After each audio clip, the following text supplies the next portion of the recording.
America is the spiritual home of the amusement park, and roller coasters, well, their crowning glory. For over a century, coaster devotees have been making the pilgrimage to parks like this one in Northern California in search of ever greater thrills and spills. And today, I was in for the ride of my life.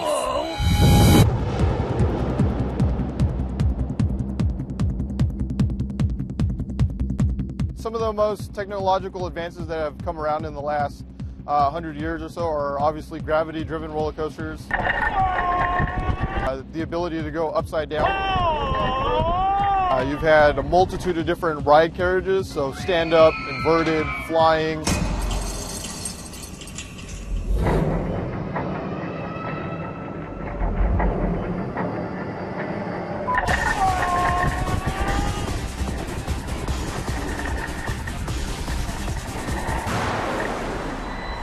We are pushing the limits. Superman, for example, in terms of G-forces, we're at the upper limit of what the body can experience safely. So you're going to have to get creative, aren't you, in future?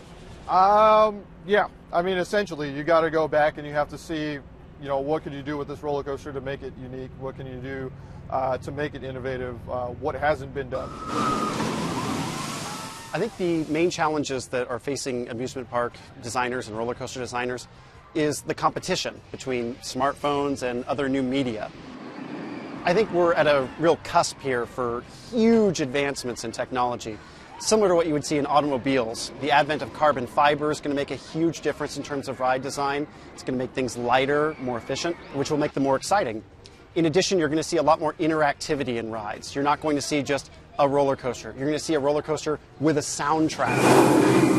You're getting a lot of show buildings. A lot of times where a ride will do some sort of element, then all of a sudden stop in a show building, and all of a sudden you have this different experience where something's happening around you.